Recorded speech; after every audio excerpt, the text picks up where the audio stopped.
everyone, and welcome to a very special edition of Mish's Market Minute.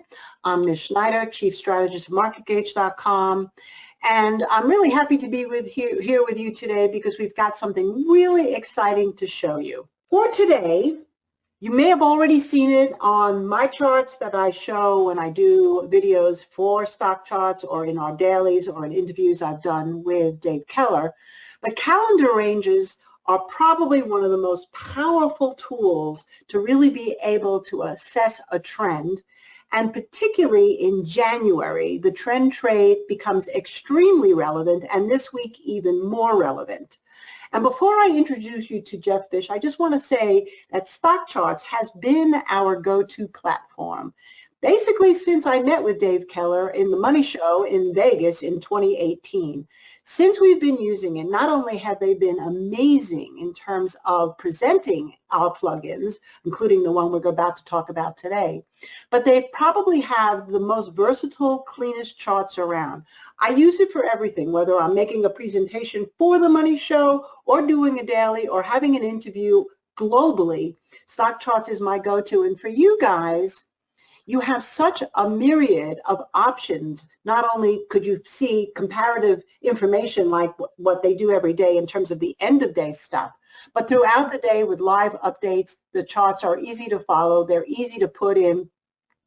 Expert plugins like, say, from Larry Williams all the way to us.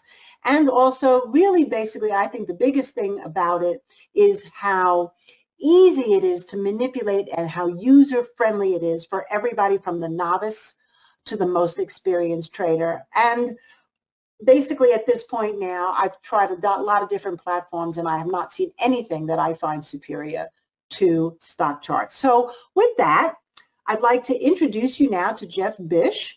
Geoff and I have been partners along with Keith for a very, very long time. He is the president of marketgauge.com. He's an excellent educator. He is definitely one of the creators and probably the world's expert on these calendar ranges. So have a listen and welcome, Geoff.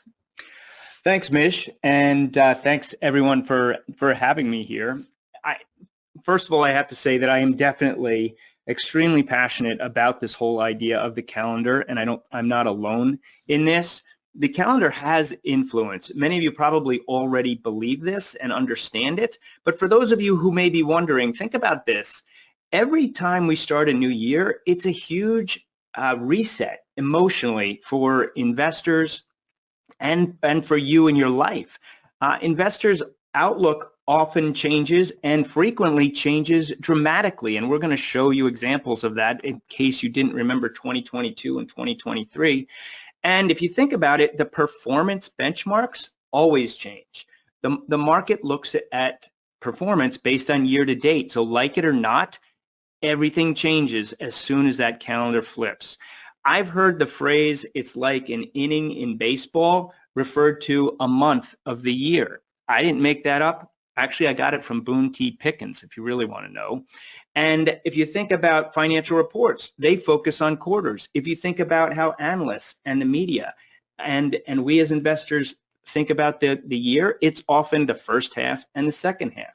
So the calendars are a big part of how we think, and markets are very emotional.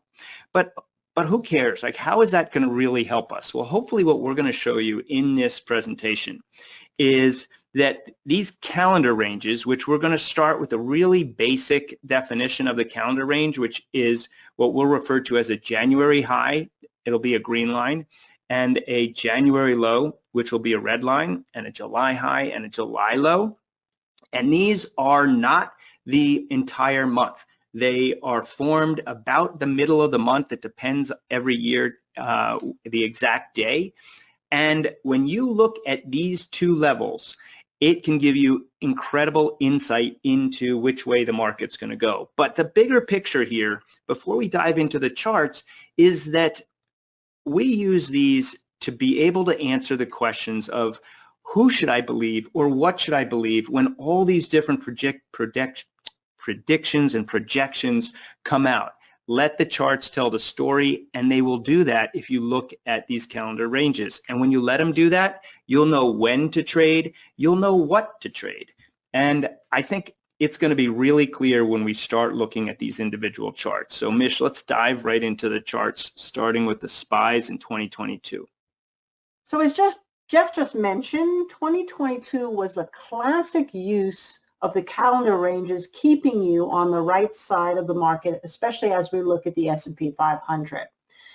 So as we started 2022, after we had that rally at the end of 2021 and we had that incredible bullish year, we immediately set the top of the range and then broke down under the bottom of the January range. And even though we had short covering rallies along the way, it really never took out convincingly the low of that 6-month range. And then, of course, we had that spectacular move down. We got the reset in July, but the January trend never actually changed, because all that happened is, even though we took out that 6-month calendar range high in July, this was a classic bear market rally. As you can see, where it peaked, it was really into all the resistance that we had seen back in April. And then as the second half of the year progressed, we did test now back down to that high that we set in July, another quick bounce. The bounces were getting weaker and weaker. Of course, we eventually broke down, had that October low set. We then kind of range bound, and this is also very good information if you can't get through one of the ranges, the high or the low. That is a good range bound type of situation, and then convincingly broke out of it until the end of the year, of course, when we went back to range bound before we started 2023. Now, Qs we want to show you in 2023. And by the way, I want to mention, look how clean this chart is. I'm not saying you should never use anything else. Obviously, we like to use moving averages, a couple of our other plugins that we have. We like our momentum indicators, our leadership indicators. We like trend lines. There are many, many things you can use, volume, etc. But we did this purposely to show you on a clean chart with nothing but these two lines depicting the calendar range and these candlesticks, how really easy it is, whether you, as I said in the very beginning, like to do more day trading and short-term trading, or really you really want to be on the right side of the trend. And here with Qs, it was just beautiful. As we started 2023, a lot of people still very bearish, if you recall, after that dismal year of 2022, took out that calendar range, didn't even get a good clean retracement all the way to it, but it did retrace at least close. And it just continued to trend higher and higher and higher. When we got to July, we got a little bit choppier, as summers tend to be. But then as we started to get back into November and into the end of this past year, you can see we gapped. Look how beautiful that is, right above that 6-month calendar range high, and ended the year well over it. There is one simple sugar hack anyone can use to restore healthy sugar levels from the comfort of home. Most people can. Yeah, so one other thing I'll point out, Mish, is it's maybe hard to remember. Don't switch the chart back. But when we looked at the SPY chart in the end of 2022, it took out its July range high and didn't come below its July range low. But the Qs, as you can see here, did. The Qs was clearly weaker going into the end of the year. So when the Qs came out and broke out above their January range high in 2023 and then didn't retrace back into it, it was telling you that the Qs were now going to be in a leadership position. So looking at the multiple charts at once is another layer, and so powerful. And July, if you remember July in 2023, the media and people were so concerned with, will this market continue to go higher? Well, one of the things that July is so good at is, if you stay below the July high, don't worry about whether or not it's going higher. When it gets back above it, then it can go higher. Until then, you can take a break, and that's exactly what it did. Okay, so let's move on now to the Russell 2000, of course, my particular favorite index, as the granddaddy of my economic modern family, but also such a classic sign of an index that has given us trouble vis-a-vis not only just in the nature of the price movements and how stuck it's been compared to the SPY and the Qs, but it's also compared to the ranges. As we ended 2022, we did try to have this breakout over that July range and got back under it. And then as we started 2023, we showed you Q's. It took out its calendar range high, as did the Russells, but it didn't really go very high from there. So you might have been able to get in thinking that this might change its trend, but as Q's never broke back down below the 6-month calendar range high, IWM did, and then eventually tested the lows here of the 6-month calendar range low of 2023. But look at the 6-month calendar range low of 2022. It never broke below that. So having these historical data of the ranges also sometimes can be very good for looking at support and resistance. And of course it chopped around, so it kind of told you right here, Qs were flying, and this wasn't necessarily the place to be. Even as we got closer to July, it never was able to really take that out. And then again, you saw that gap up we saw in NASDAQ. This took a little small gap, but it didn't really go very far. It failed. So now you could see the contrast of what happened in NASDAQ versus this. This really got weak. And as we got into the end of 2023, we had that great sell-off in the small caps. Eventually, we bottomed out here. And then as we got into that beautiful December rally, we got back through. You can see that now you had a really good opportunity to say maybe this has just been too lagging for too long. And then, of course, the nice breakout we had as we got into mid-December. And now what's so interesting is we have a little bit of information here for 2024, but we don't know exactly yet whether the January high and January low are in. But that's exactly why we're finding this so exciting, because you're about to find out.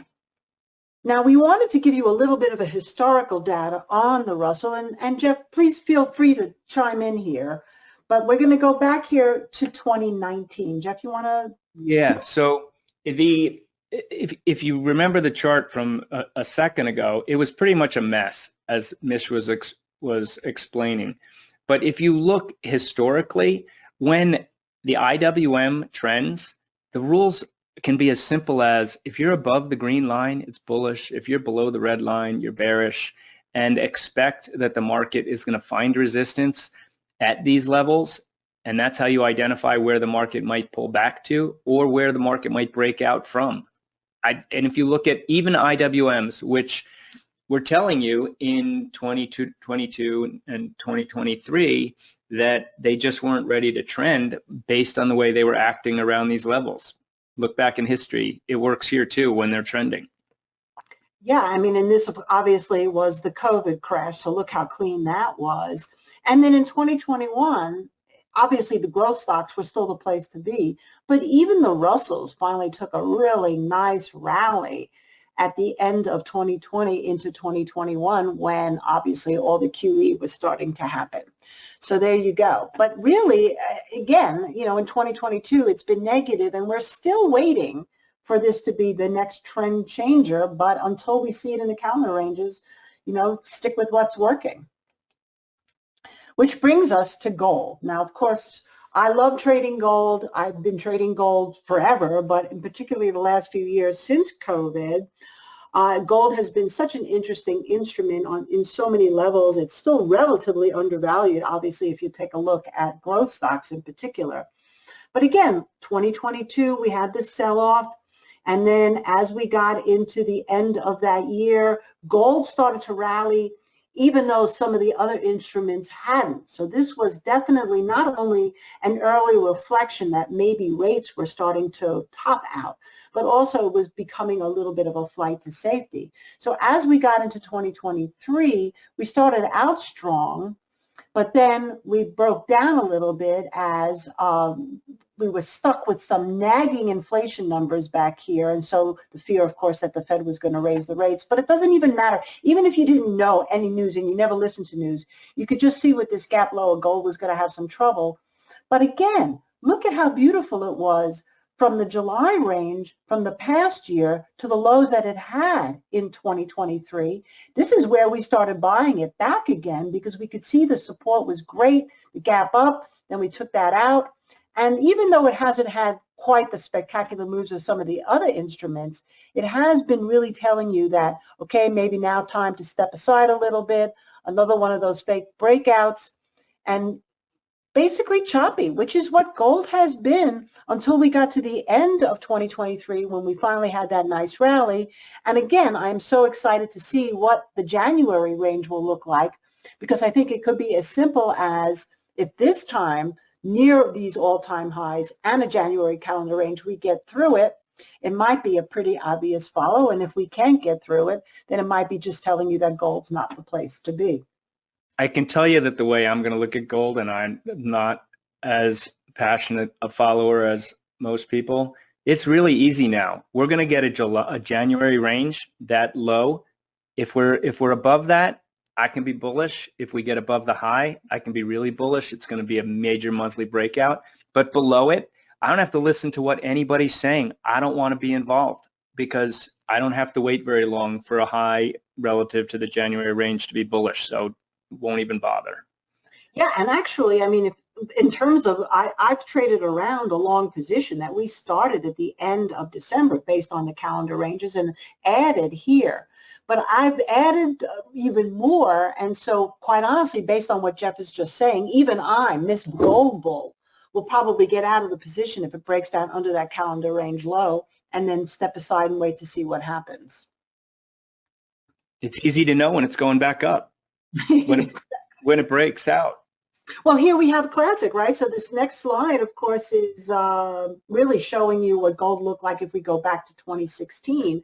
And the idea, without having to go through year after year after year, is just for you to see how well these calendar ranges have worked with gold. When we broke down, we went all the way down to the top here in 2016 of the prior calendar range. We got back out. Look how narrow the range was here, but we tested the low, broke back out, retraced, established a new one. This was 2018, pretty choppy. Then we wound up with that taper tantrum here at the end of it. And here we went on and on, chop, chop, chop, until we got into the end of 2019, of course, the COVID situation, and then this spectacular rally. And really, since then, this has been such a great indicator. In fact, if you look at all the highs and lows over this period of time, really basically from 2020 until 2023, gold has had its breakouts and its breakdowns, but it's really been kind of stuck range bound. So to Geoff's point, it's going to be super exciting to see what happens with it as we're getting. Yeah, there's another pattern here. Maybe I'll talk about it later, but it's a stepping pattern. So we look for other patterns that these ranges make. And so the interesting thing from the bullish side of gold is that unlike prior to 2023, which was kind of sideways and a mess from range to range, if you look at it, we're stepping higher. So if it goes higher, it's got the good bullish step higher pattern to it. Absolutely, and that's why you're seeing these crazy predictions in gold, like 3,000, 5,000. I've seen it all, but you don't have to listen to that, as we just said, over and over. So now, obviously, the biggest factor maybe for some people would be what happens with the interest rates, and TLTs have been a great way to gauge. These are the long bonds. And again, some history here. There's the step up that Geoff was talking about as we went from 2018 to 2019. Obviously, here was the big QE, the ZIRP, zero interest rate, huge rally. And actually at the beginning of 2020, as we saw, as I showed you even with IWM, so many of the indices breaking down, we saw this breakout, and we just were really basically long the TLTs going into COVID.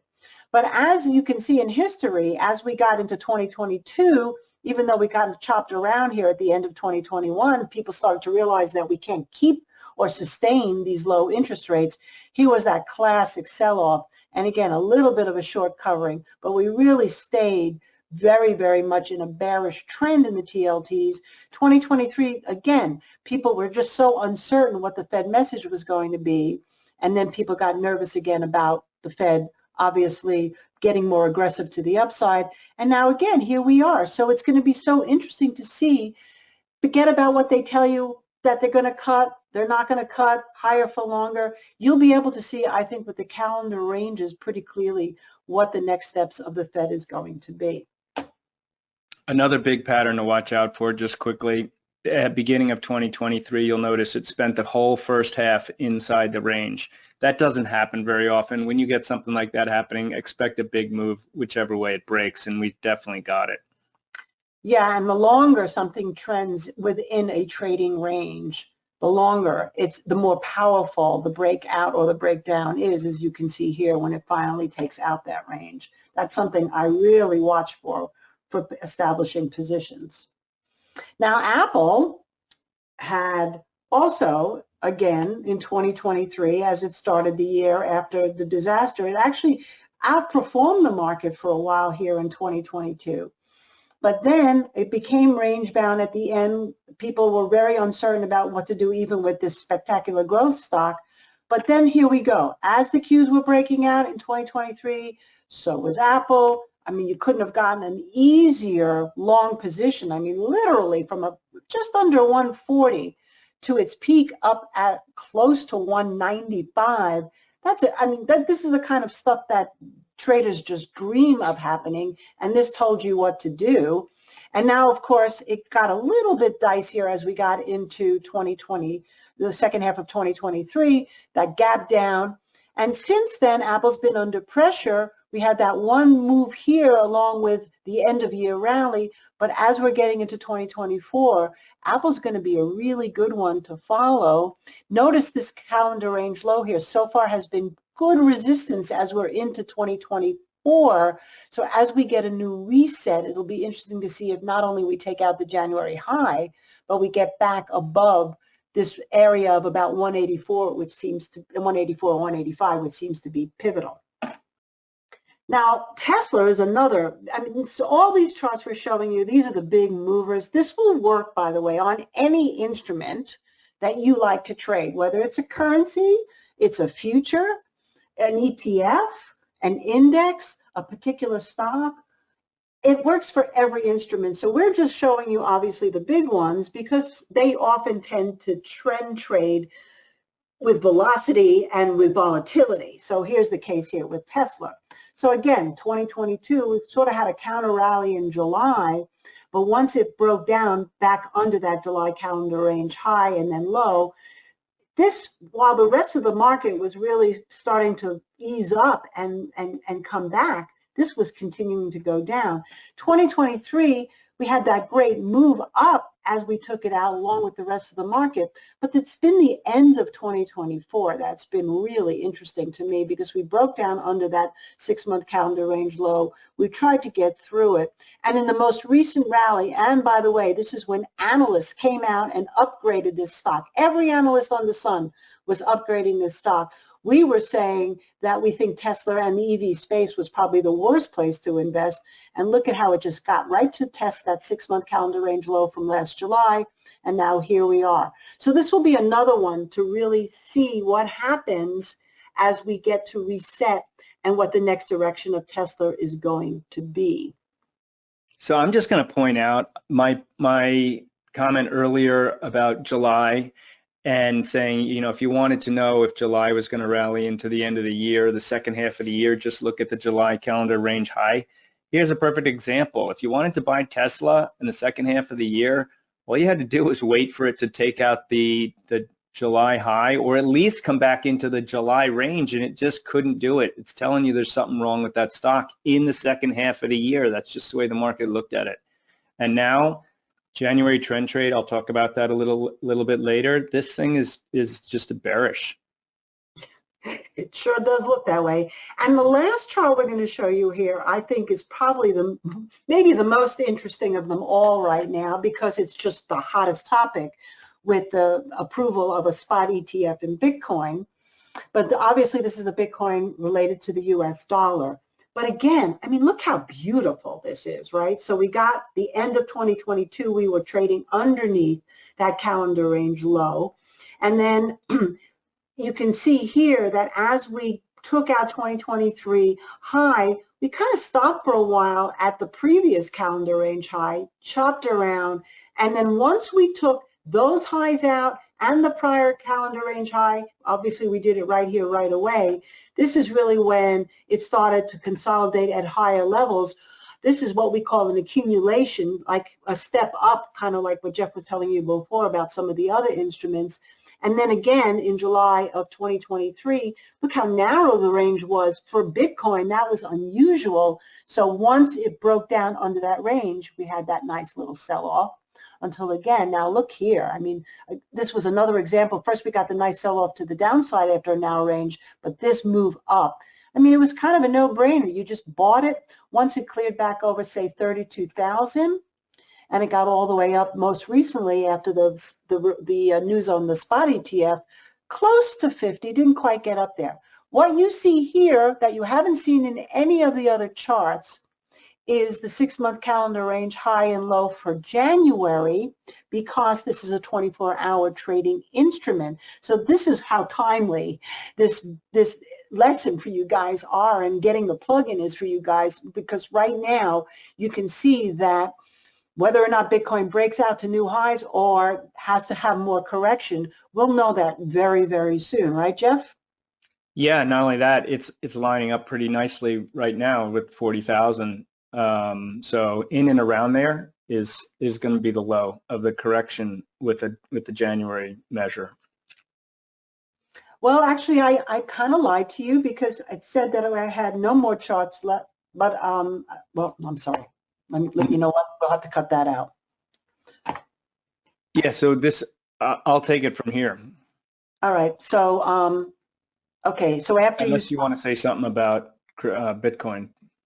No, you just said that 40,000. So you should cut it after you say that, and every what I just started to say, and I'll just say after you said the 40,000, and just keep going on to the next slide and take over.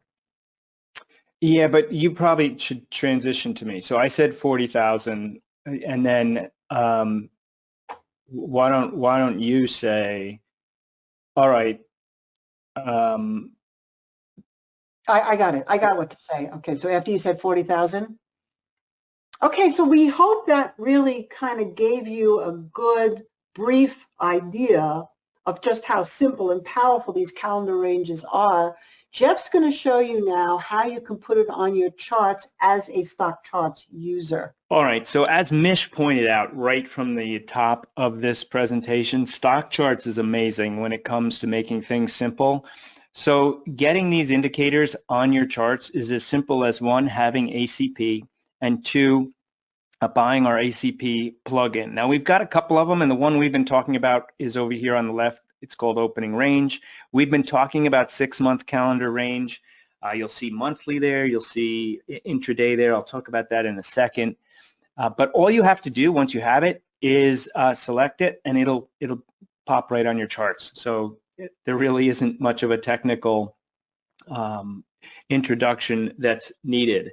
So before we wrap it up, I just want to give you the opportunity to be able to not only get everything that we've shown you here, but in addition to the ACP, which will give you the January and the July ranges, as I just pointed out, the ACP will give you monthly ranges, and it'll also give you the opening range for an individual day.